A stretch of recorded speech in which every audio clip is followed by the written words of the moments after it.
Bienvenidos, bienvenidas a un programa más de Praxis TV, programa de la Escuela de Filosofía de la Universidad Nacional de Costa Rica. Hoy vamos a tener un programa muy especial para hablar sobre artes narrativas y sus vínculos con la filosofía. Para ello vamos a conversar con el escritor y realizador audiovisual argentino, Marcelo Gobo.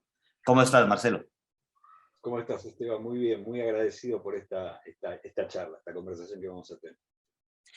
Bueno, muchas gracias a vos por aceptar la invitación y regalarnos un poquito de tu tiempo para conversar sobre este tema. Es un placer.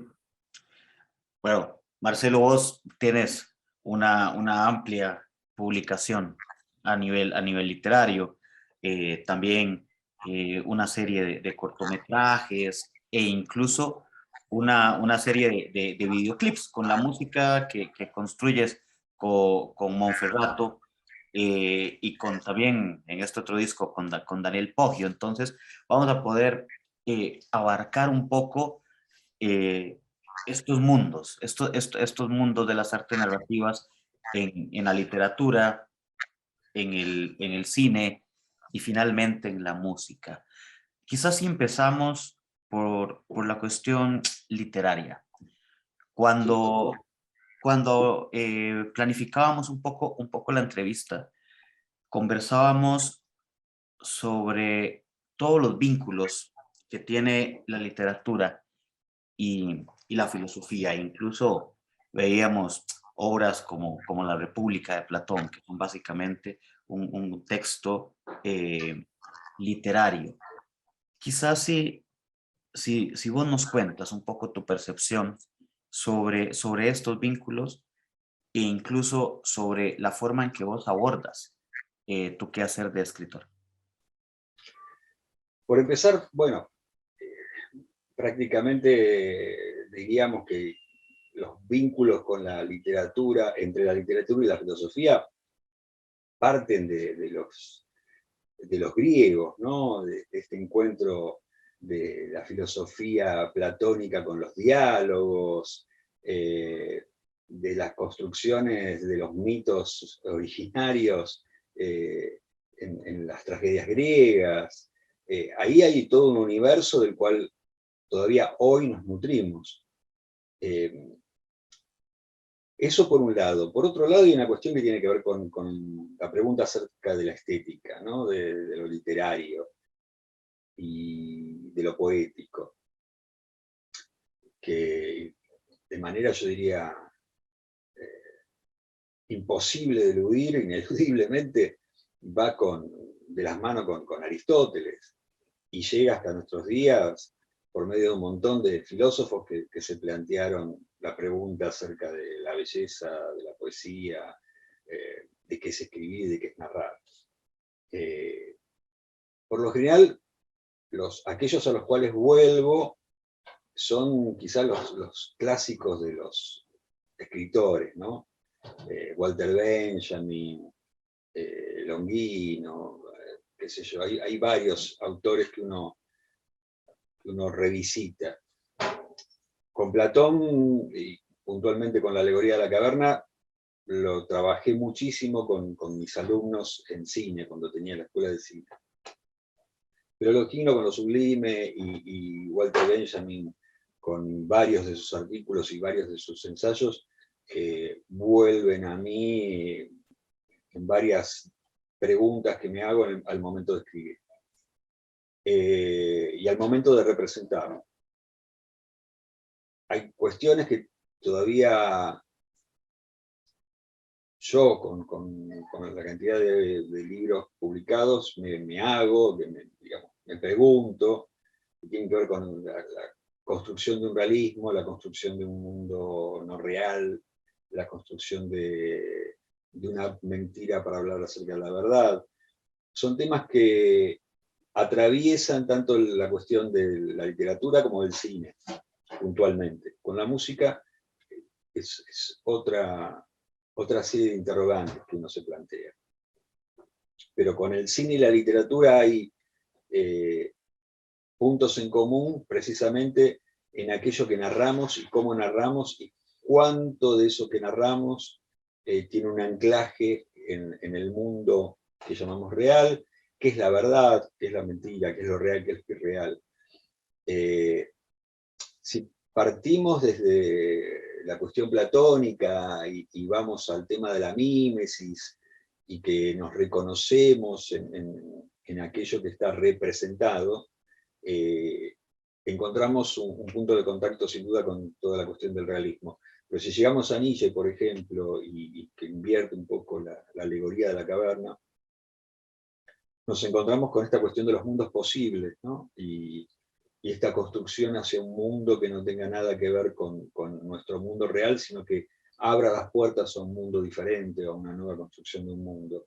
Y ahí es donde también se da la posibilidad de lo fantástico, de la distopía o la utopía y todo aquello que puede salir de eso. No solamente lo que conocemos como ficción científica o ciencia ficción en literatura, sino también en cine, por ejemplo, el cine de Lynch, por dar un ejemplo que creo que Jean-Luc Nancy había comentado alguna vez. Me parece que hay ahí unas líneas interesantes para tirar cuando uno se sienta a escribir y se pregunta acerca de cómo va a tratar una historia, una idea que uno tiene para una historia. Incluso cuando uno piensa en las voces de sus personajes, es interesante regresar a veces a los diálogos platónicos y cómo están planteados. Son, diría, ejemplares en ese sentido, ¿no? Porque Platón marca muy bien las diferencias entre cada uno de aquellos personajes que preguntan. Ponen cada uno de estas personas que interrogan una duda determinada y son quienes plantean líneas distintas de lectura ante ese concepto a desmenuzar, o esa idea a desmenuzar. Ahí hay algo que en la literatura se retoma y sin duda se pone en práctica, se encarna en distintos personajes. Cuando uno trata, especialmente en ese punto en contacto entre la literatura y el cine, que es el guión, ¿no? Que no es literatura y tampoco cine, porque está a mitad de camino entre los dos. Pero cuando uno trata a un personaje de una manera que busca que lo sorprenda, uno como escritor espera que sus personajes lo sorprendan como si tuvieran vida propia, casi a lo Pirandello, de algún modo está partiendo de la premisa de que ese personaje carga con una determinada manera de ver el mundo. Y si va a ser transformado, necesita hacer las preguntas adecuadas, siquiera con la acción, porque los personajes desde hace mucho tiempo, yo diría desde la modernidad en adelante, se preguntan en acción, no más que en dicción. Esos personajes se modifican justamente cuando encuentran algo que se interpone entre ellos y su anhelo y da vuelta esa percepción del mundo que tenían. Esa es la transformación de cualquier personaje. Bueno, eso parte sin duda de los diálogos platónicos. Creo que ahí está la semilla de ellos, ¿no?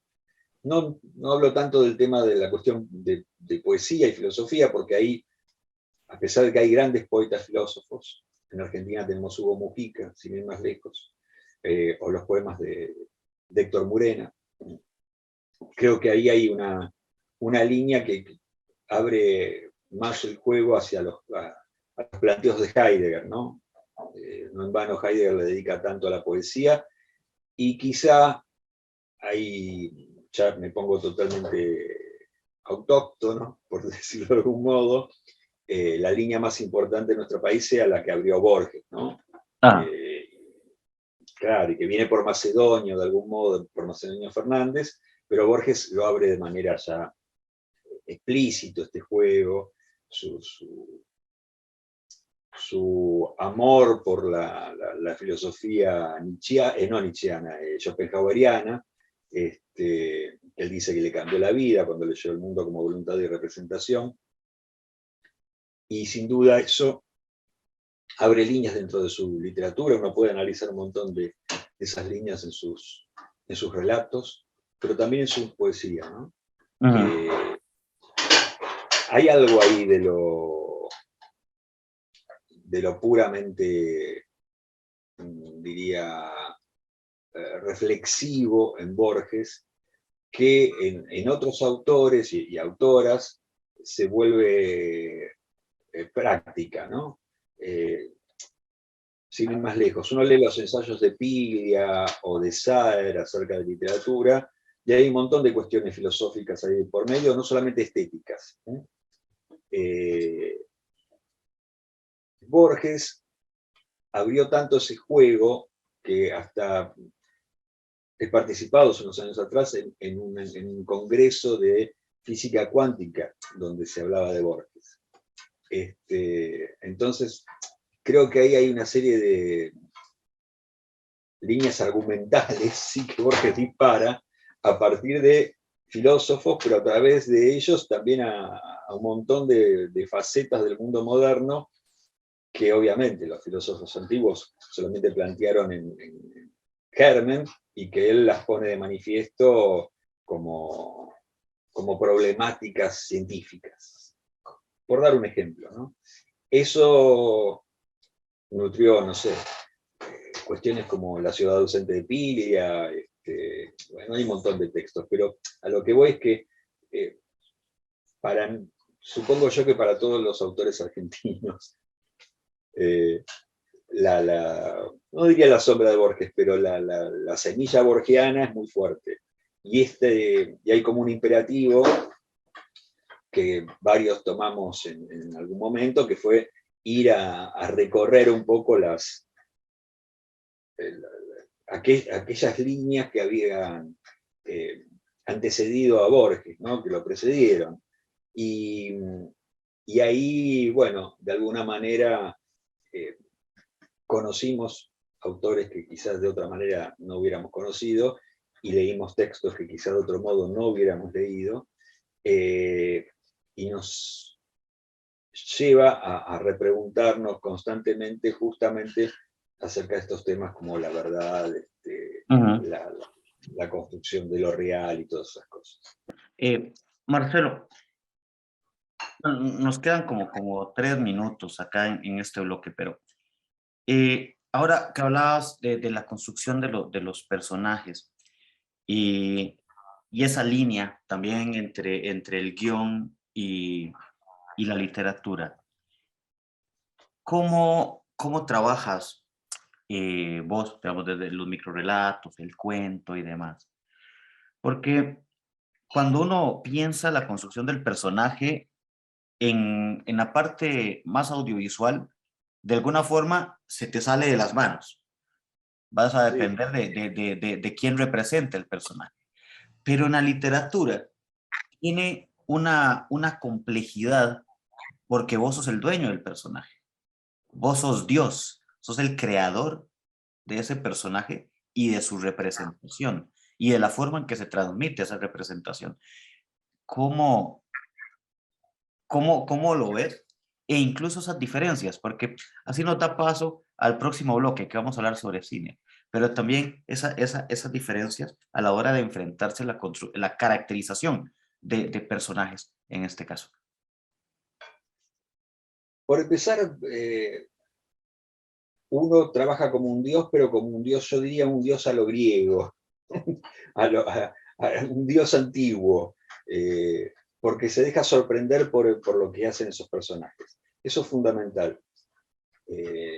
Si no, estaríamos hablando de personajes que son, sí, una representación de idea, casi una alegoría de esas ideas. Y un personaje para que se encarne de manera real tiene que salirse de eso. Tiene que tener contradicciones y tiene que jugar con esas contradicciones y sorprender al creador, que en este caso sería el que escribe. Obviamente que en cine, ya lo veremos en el próximo bloque, esa situación es mucho más compleja porque depende de un actor o de una actriz. Pero en literatura uno parte de cierta visión, en mi caso, ¿no? Yo no puedo hablar por otros autores, pero de cierta visión de algún personaje que es así o asá, y que carga consigo con algún tipo de conflicto, o que tiene que resolver algo, o que lleva adelante algo y se encuentra, obviamente, con otro nuevo conflicto que le impide eso. Pero en la resolución de ese personaje siempre tiene que haber un lugar para la sorpresa. Así, yo como autor tengo que dejarme sorprender, tengo que darle la posibilidad de que hable de una manera distinta a la que yo quiero imponerle. Hay un combate medio pirandelesco con los personajes, pero es así, sin duda. Sí, sí, Marcelo. Vamos a hacer una breve pausa y ya regresamos.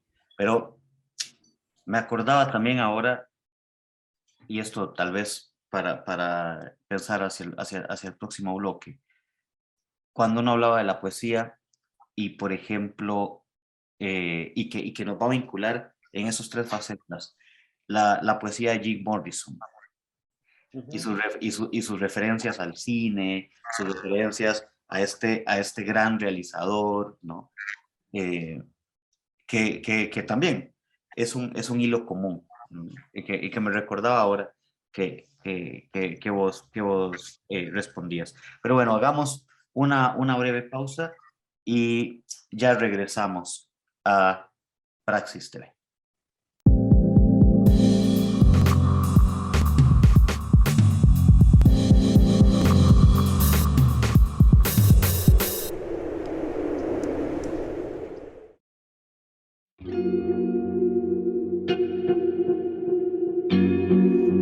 ¿Te has preguntado alguna vez qué es la filosofía? Bueno, la filosofía es la búsqueda del conocimiento de todas las cosas, del mundo, de la naturaleza, del ser humano. Es ir en búsqueda de la verdad. La filosofía se compone de distintas áreas que de manera crítica intentan analizar las relaciones entre los seres humanos, las relaciones con otras criaturas, la forma como conocemos y cómo razonamos sobre el mundo.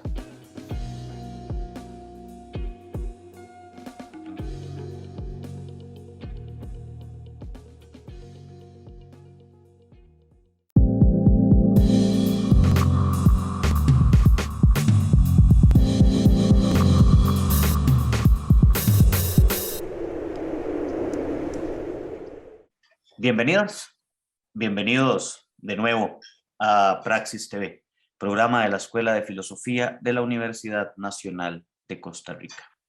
Continuamos conversando con el escritor y realizador audiovisual argentino Marcelo Cobo y sobre estos vínculos entre las artes narrativas y la filosofía. Y bueno, llega el momento en este segundo bloque para hablar sobre cine. Marcelo, y posiblemente en el cine es donde encontramos más fácilmente estas relaciones con la filosofía. En la construcción de los personajes, nos encontramos series de televisión, ahora Netflix, Amazon Prime, etcétera, donde encontramos una cantidad de series que sus guionistas y sus realizadores de verdad se tomaron en serio, en algunos casos, la revisión filosófica para poder construir incluso sus historias, sus posiciones. Entonces hay muchos vínculos, hay muchísimos vínculos entre el cine y la filosofía. Te decía ahora, fuera de cámaras, que a veces a mis estudiantes en la escuela de filosofía hacemos muchas referencias al cine y les decía, bueno, estudiando filosofía podrías hacer cine, ¿no? Es aprender a manejar el lenguaje y las técnicas audiovisuales, ¿no? Porque hay ese vínculo. Marcelo, vos mencionabas ahora también como en tus clases de cine hacías referencia al mito de la caverna, por ejemplo, pero no solo eso, Deleuze y demás filósofos que se han sentado a pensar sobre esto, ¿no? La sociedad del espectáculo, por ejemplo, de Guy Debord, ¿no? Entonces, hay muchísimo.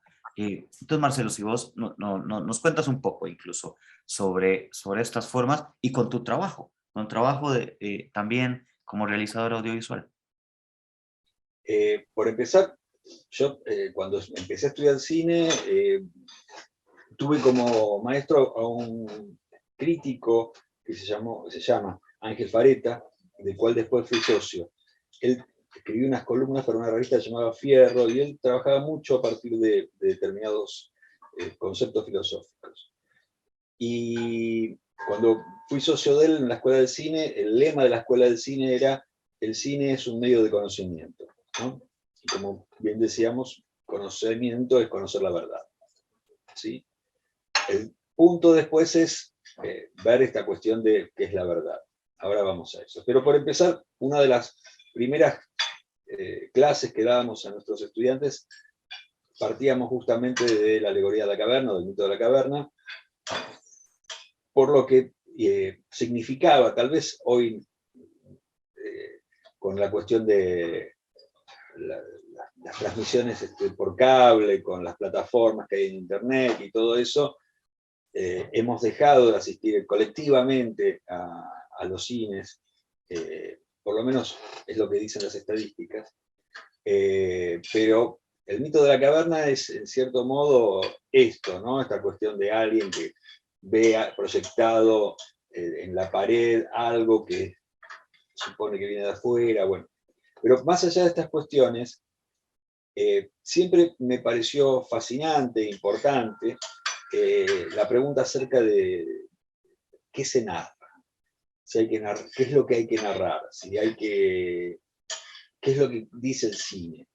Hay una vieja frase de Jean-Luc Godard que es: el cine dice la verdad a 24 fotogramas por segundo. Y otro director que a mí me gusta muchísimo, que es Brian De Palma, responde: el cine miente a 24 fotogramas por segundo. Entonces uno dice, bueno, ¿cuál de los dos tiene la razón?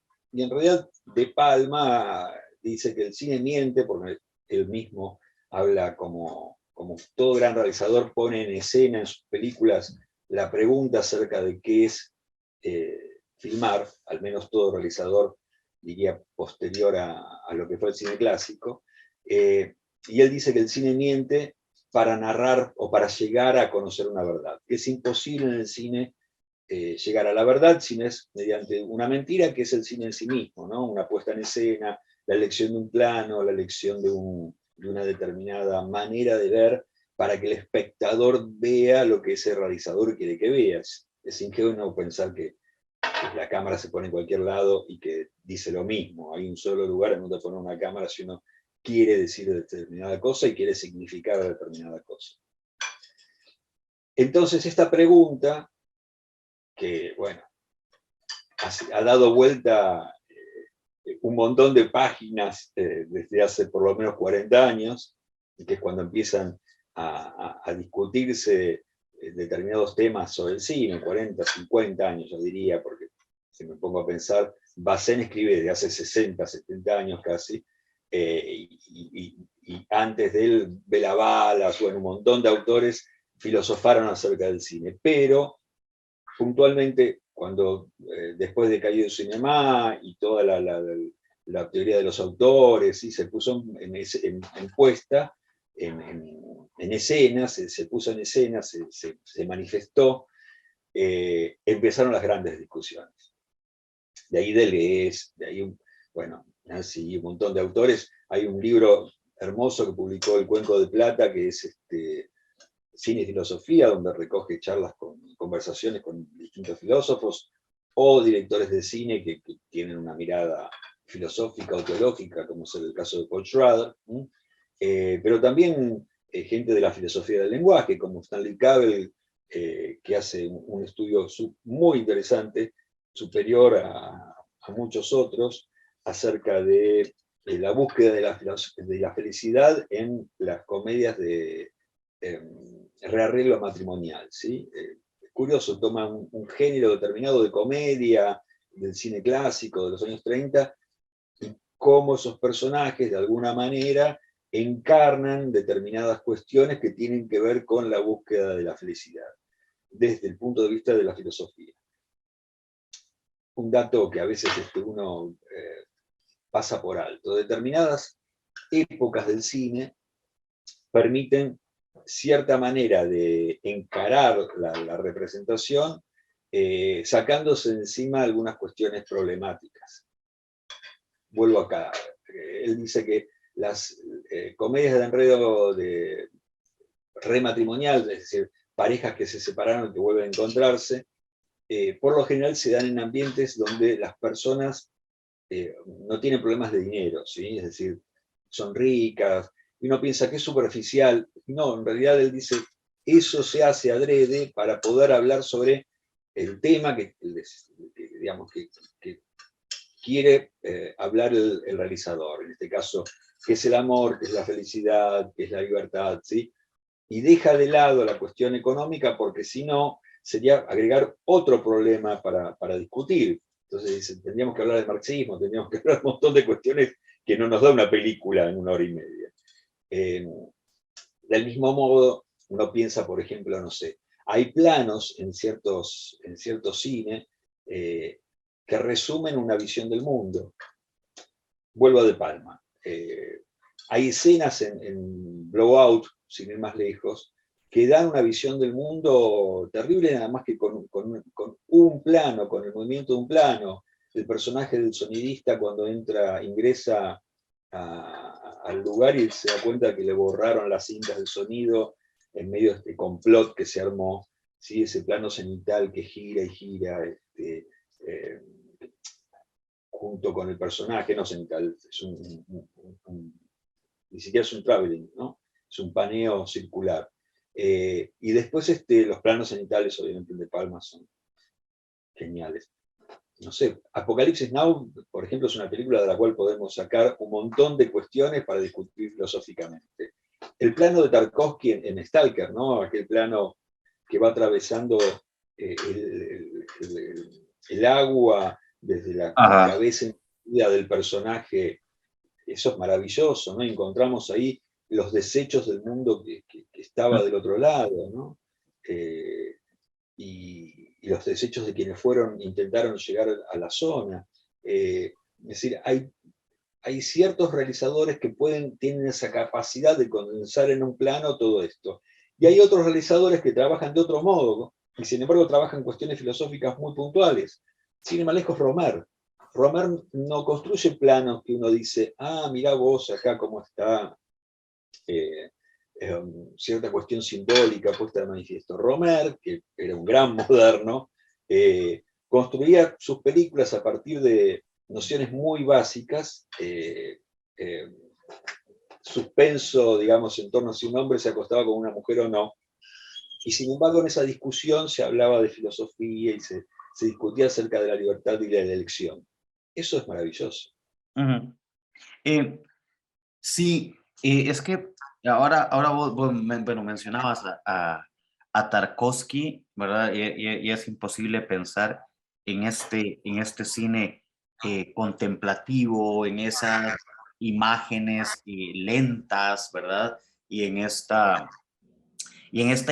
forma que se construye ese cine, esa imagen, involucrando las sensaciones de quien observa, ¿no? Porque podríamos pensar también en cómo incluso en esos planos largos se involucran cuestiones pequeñitas, insinuaciones, ¿verdad? Se me viene a la cabeza Amor de Haneke, ¿verdad? Y este tipo de formas, pero al mismo tiempo pensaba cómo hay un cine muy actual, que es el cine que hace referencia al cómic, y el cómic tiene una filtración política y filosófica fuerte en muchos casos, y también uno encuentra grandes cuestionamientos en los mismos, Es verdad. Ahora también vos mencionabas Borges y la física cuántica, y es interesante, no sé, cuando uno en filosofía revisa Leibniz y todos sus planteamientos, ¿no? Y uno piensa, ahora cuando sale la idea de los multiversos y todo esto en los cómics, y está ahí presente en este cuestionamiento, y ese cuestionamiento esencial que viene a la pregunta inicial y que el cine nos hace esa trampa. ¿Qué es real? ¿Verdad? Exacto. ¿Cuál es el margen de lo real entonces, no? Hay una película de Christopher Nolan, Interstellar, que es absolutamente borgiana en ese sentido, ¿no? Esta cuestión del viaje en el tiempo, del retroceder, hay una biblioteca, incluso que es la biblioteca de Babel, de algún modo, ¿no? Y uno puede decir, muchos le critican a Nolan cierta pretenciosidad, de acuerdo, pero digamos, ahí hay algo que se está jugando en términos de, bueno, se puede hablar de esto, se puede hacer que esta construcción de un mundo que ignoramos totalmente, como, incluso como otra película de Nolan, ¿no? Estos mundos que se pliegan como en el origen, en Inception, ¿no? Estos mundos, plantearnos cuestiones o cuestionarnos o plantearnos dudas acerca de nuestro mundo actual, porque en realidad cuando uno habla de alguna de estas películas que hablan sobre futuros, está narrando acerca del presente. Eso John Carpenter lo puso bien en claro cuando hizo Fuga de Nueva York, que al comienzo decía 1993 y de inmediato ponía el cartel ahora, ¿no? Es decir, hay algo, bueno, no en vano, creo que sí sé que es fanático de Carpenter, de ciertas posturas filosóficas que Carpenter plantea todo el tiempo. Pero más allá de esto, volviendo a esto de qué es lo real y esta cuestión del cine contemplativo y del cómic, hay algo en la, yo diría, en la ontología del cine que tiene que ver justamente con la cuestión de lo real o lo aparente. El cine es copia, no hay un original. ¿Qué es el original en el cine? Hoy día puede ser con el video que haya un original, pero el original del cine era un negativo. Entonces, ya de por sí había una cuestión que planteaba que todo eso era falso, todo eso era algo que no era real, ¿sí? Y sin embargo, nos permite alcanzar ciertas verdades, plantearnos acerca de ciertas verdades, filosofar acerca de ciertas cuestiones. Y eso me parece que es el poder impresionante que tiene el cine, que además alcanza a gente que una de esas no se va a sentar en su casa a leer un libro, o tal vez no puede acceder a un libro, y sin embargo sí puede acceder a una pantalla de televisor y ver una película, ¿no? O una serie. Sí, y esa posibilidad, ya ya se nos fue el tiempo de este bloque, Marcelo, pero es que uno piensa esto que acabas de decir, y el poder político del cine también, o sea, uno piensa Sí, en sí, tiempos modernos de Chaplin, por ejemplo. sí, pero no solo tiempos modernos. Si querés lo continuamos en el próximo bloque, pero creo que hay la cuestión política, bueno, no en vano yo hablaba de Palma, ¿no? Que es un director muy político y que plantea todo el tiempo esta cuestión del peso de lo político en la historia común y corriente, ¿no? Es decir, la historia con mayúsculas y la historia en minúsculas, cómo se interrelaciona a partir de la presencia de lo político. O Carpenter, que también todo el tiempo habla sobre lo político. Pero, y lo ponen en un contexto en el cual eso no parece estar muy adelante, ¿sí? Salvo en Mm. algunas películas que sí se pone más por delante. Y sin embargo, un espectador común y corriente de algún modo capta aquello que está ahí detrás. Eso es lo maravilloso del cine, Sí, que quizás no sepa mucho sobre política y sin embargo ahí entiende que hay algo que está detrás.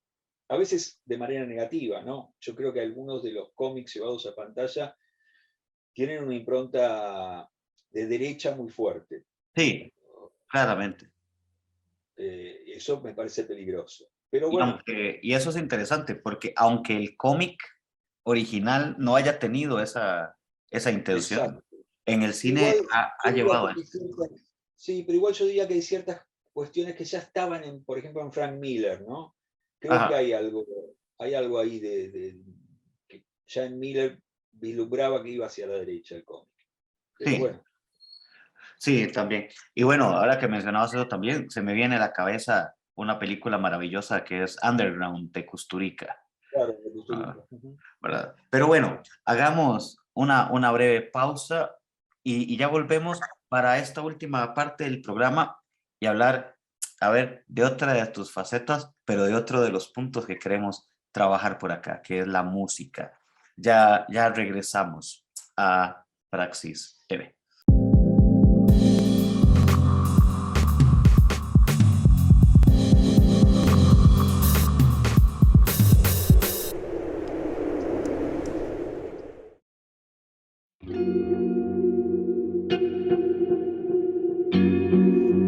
¿Te has preguntado alguna vez qué es la filosofía?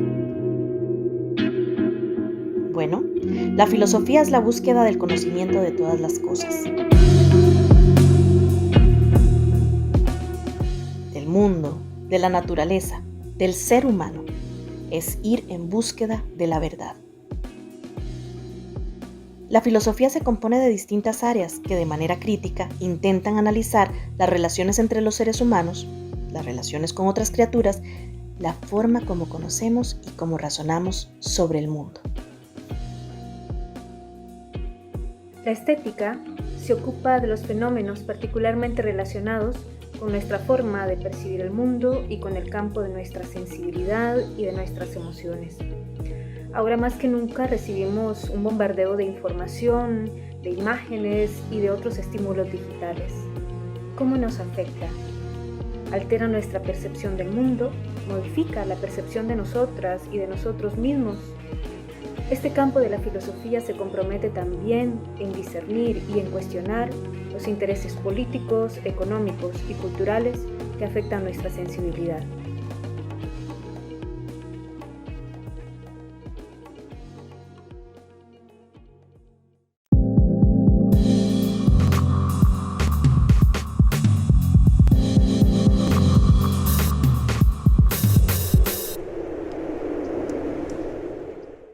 Bienvenidas, bienvenidos de nuevo a Praxis TV, programa de la Escuela de Filosofía de la Universidad Nacional de Costa Rica. Continuamos conversando con Marcelo Gobo y en esta, bueno, una amena plática que estamos teniendo hoy sobre artes narrativas y filosofía. Bueno, ya hablamos un poco sobre literatura, hablamos un poco sobre cine. Nos va a tocar hacer, Marcelo, 3 programas, uno para cada una de las áreas, porque 15 minutos no nos alcanza, ¿no? y este último bloque sobre música. Y bueno, ¿cuántas obras, cuántos libros de filósofos no son sobre la música, ¿no? Y sobre el tema de la música. No sé, Nietzsche, Deleuze, no sé, o sea, podemos enumerar Schopenhauer, ¿no? Sí. E incluso vengámonos a América Latina y, y pensemos en estos libros de Ángel Quintero, de Salsa, Sabor y Control, ¿verdad? Sobre la salsa o sobre el merengue, ¿verdad? O sea, hay mucho que podemos conversar. hay muchísimo escrito sobre el vínculo entre la filosofía y la música, en particular por esta cuestión de que siempre se habla de que la música es inasible en términos de qué es lo que está queriendo decirse. Sin embargo, creo que, bueno, no sé, si uno recorre la música clásica encuentra un montón de vínculos muy claros entre filosofía y música. Desde Bach hasta Mahler, por lo menos, hay un montón. Y ni hablar de los compositores contemporáneos, que hay muchos y que reflexionan todo el tiempo acerca de, no solamente la cuestión estética, digamos, el estar en el mundo, ¿no? ¿Qué significa? ¿Qué es la belleza? ¿Qué es la representación? ¿Cuál es la lectura política que hace la música hacia el mundo? Hay libros de John Cage, por ejemplo, que además de ser un gran poeta, porque no solo era un compositor increíble, totalmente rupturista, sino que era un gran poeta, tiene unos libros que son prácticamente un microensayo de filosofía tras otro, aunque en ningún momento él se considera un filósofo. La poética musical de Stravinsky, por ejemplo, es un libro maravilloso para preguntarse acerca de un montón de cuestiones que tienen que ver con temas filosóficos, ¿sí? Hasta incluso la libertad. Y creo que de algún modo no hubo en el siglo XX, por lo menos, una música más decididamente cuestionadora y que se interrogue acerca de lo que es ser, como el jazz. Eso es una visión personal, ¿no? Pero creo que justamente ese momento de transición entre los años 50 y 60 que se dio en el jazz, que atravesó esos periodos del modal, el free jazz, y todo lo que significó tanto Hernán Coleman como John Coltrane, ¿no? Ahí hay un planteo, un cuestionamiento, un preguntarse acerca de qué es ser o estar en el mundo. Hay una serie de libros que pueden ayudar a preguntarse acerca de estas cuestiones, pero creo que Leroy Jones, cuando escribía sobre free jazz o sobre música negra, plantea muchas de estas cuestiones también ahí. Hay en la música una posibilidad de inquirir al oyente acerca de qué es su vida, qué es su planteo. No sé, no solamente con la música, obviamente, las letras ayudan muchísimo. Uno escucha los Talking Heads, por tomar un ejemplo popular, y un día la vida, y está claro, ¿no? El hombre que un día se despierta y dice, ¿cómo llegué acá? ¿Qué es esto? Esta no es mi casa, esta no es mi vida, ¿no? Los discos de Scott Walker, de los años 80 y 90, cuando está Beach Boys, ya en el siglo XXI, es decir, cuestiones que tienen que ver con la historia, con la política, con la filosofía. Scott Walker escribe sobre Mussolini, escribe sobre el estar en un mundo que evidentemente se autofagocita. Bueno, Bowie, escuchar Blackstar es escuchar acerca de, che, ¿qué estamos haciendo? ¿Qué es esto? ¿Hacia dónde vamos? ¿Qué estamos construyendo? ¿Qué es lo que queremos hacer? ¿Qué es estar vivos?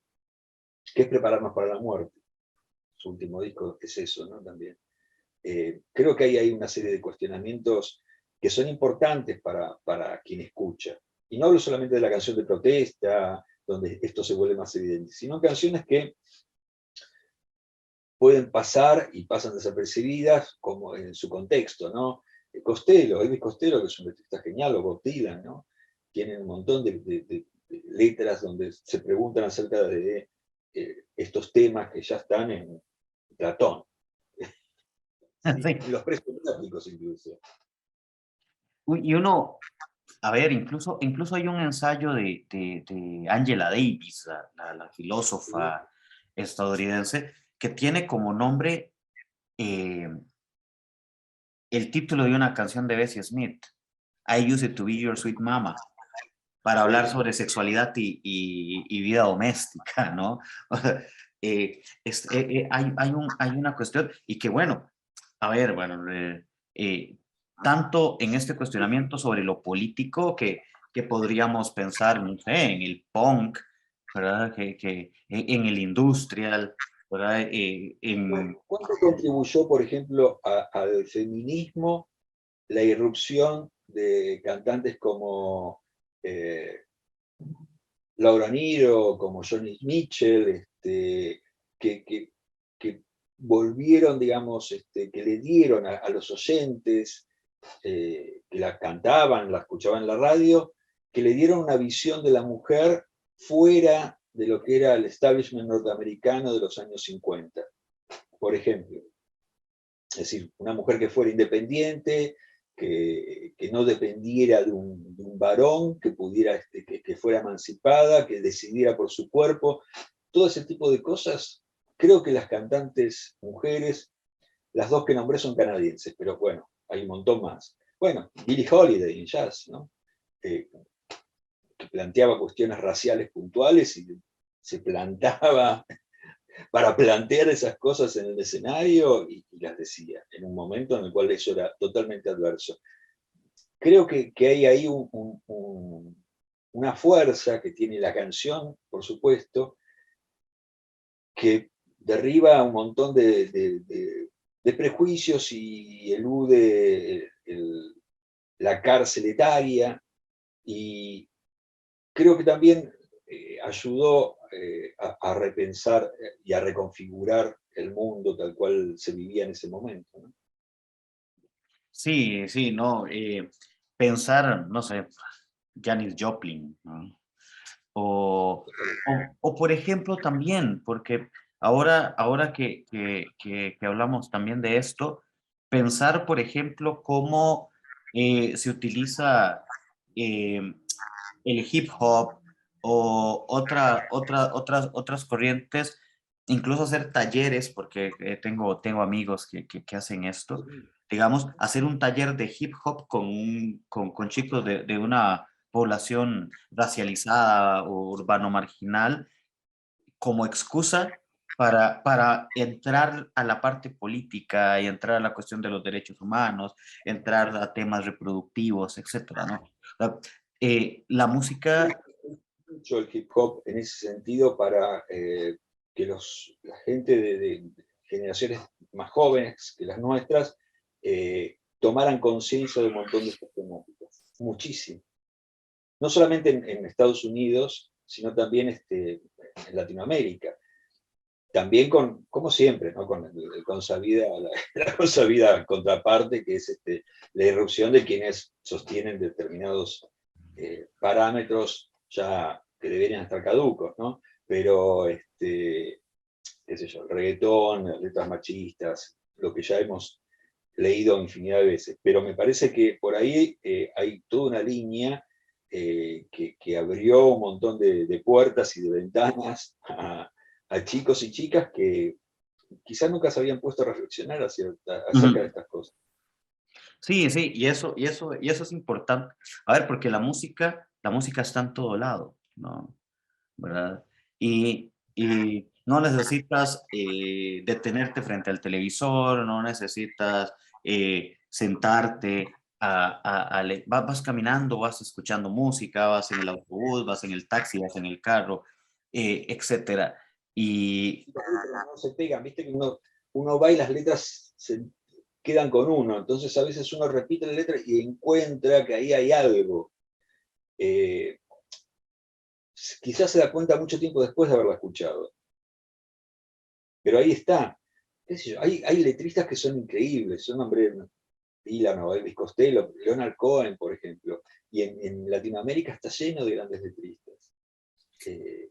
Letristas que tienen una capacidad, bueno, Argentina tiene una tradición tanguera donde había excelentes letristas, ¿no? Lepera, Expósito, Mansi, hay una larga tradición de letristas que después, bueno, tenemos Spinetta, Charly García, Fito Páez, pero más allá de los conocidos, en un rincón perdido de cualquier lugar de la tierra, hay gente que con una guitarra o simplemente a capela cuenta una historia, poetiza el mundo cantando.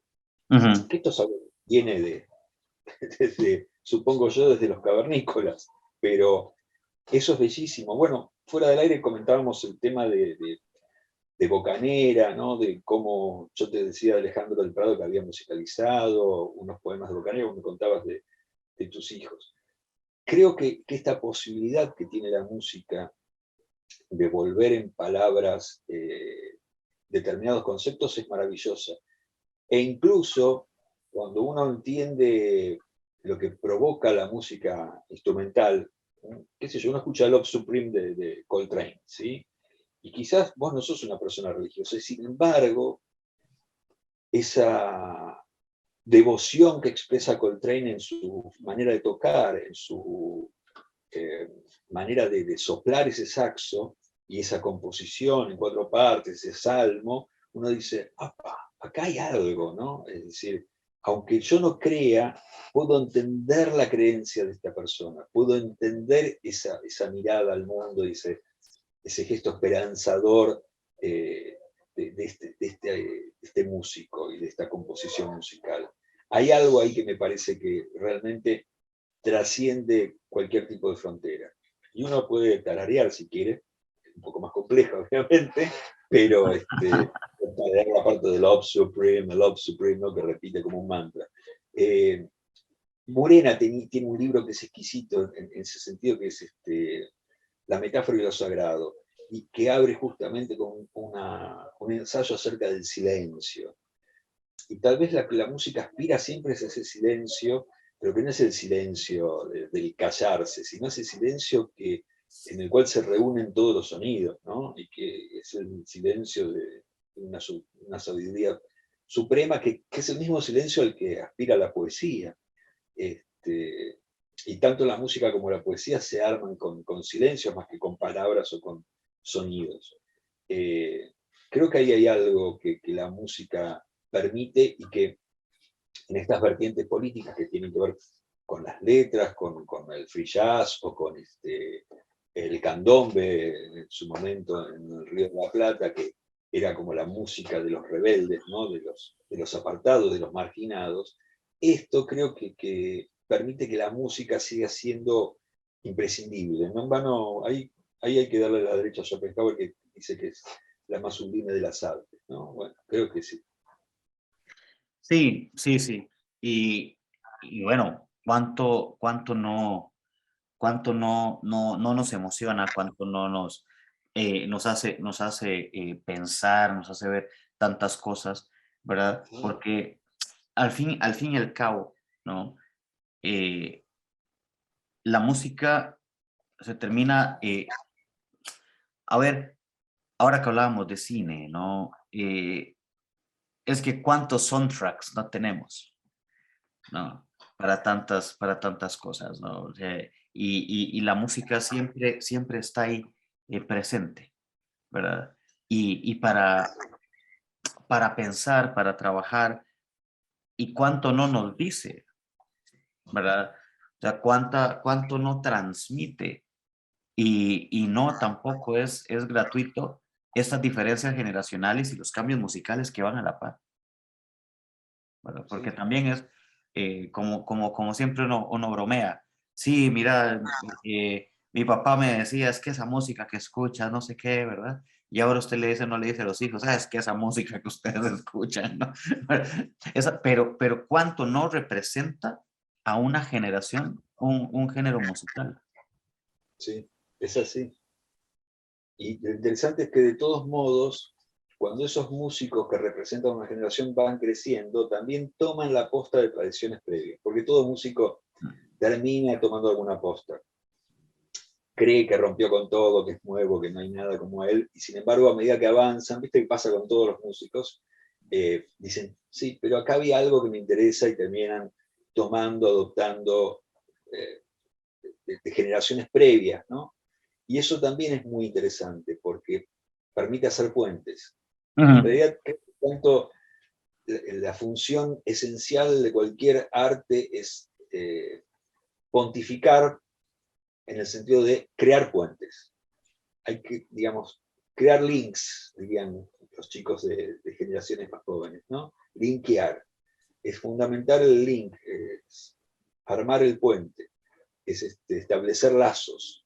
Si un arte o si la filosofía no establece lazos, estamos en problemas, porque nos aislamos y terminamos al servicio de aquello que nos cae, nos indica, nos manda, ¿no? En cierto modo, la música lo que permite es incluso establecer lazos con aquellos que no hablan nuestro idioma. Eso es maravilloso también. Uh-huh. Sí, bueno, Marcelo, ya se nos fue el tiempo. Decíamos, vamos a tener que hacer un programa para cada uno de estos temas, ¿no? Pero te agradezco muchísimo que tuvieras la gentileza de conversar con nosotros, con nosotras, acá en este espacio. Y bueno, queda mucho de qué hablar, queda muchísimo para quienes nos observan también, deben estar pensando en X, ¿por qué no mencionaron a tal? Alguien podría decir, pero ¿por qué no mencionaron a Pedro Aznar? No, no, Pedro, increíble músico, multiinstrumentista, poeta, fotógrafo. Sí, sí, sí, sin duda. sí, hay mucho. Pero bueno, Marcelo, y para cerrar hoy, bueno, nos vamos con un tema tuyo, con Marcelo Monferrato, ¿no? Con Domingo. Con Domingo, con esa Que canción Domingo de... está inspirado en un cuento mío, que en realidad Domingo es el personaje de un cuento que se llama La Última Nevada, que ganó los Juegos Hispanoamericanos hace ya 6 años, 7 años, y a Marcelo Monferrato se le ocurrió la hermosa idea, pues fue un regalo del Día del Amigo, de hacer todo un disco a partir de ese cuento. Y me mandó un par de temas y me dijo, bueno, ¿qué le pondrías a esto? Y vayamos haciéndolo a partir de la narrativa de ese texto. Así que es casi un soundtrack precisamente de ese cuento. Y el clip lo armé estando en pandemia, así que tuve que unir algunas tomas que tenía yo propias, hechas de acá, de las nevadas de acá, junto con algunas tomas que pude tomar, viste que hay lugares para descargar tomas gratuitas, a las cuales yo les agregué algo de efecto y de postproducción. Pero sí, es a partir de ese relato, La Última Nevada, que están de la misma madera, y espero que les guste. De todos modos, quiero agradecerte enormemente la posibilidad de esta charla. Un saludo para toda la gente que está allá en Costa Rica mirando este programa, que ojalá algún día pueda visitarlo. Un país del cual he leído y escuchado bastante, menos de lo que yo querría. Y bueno, un abrazo muy grande para vos y para los espectadores.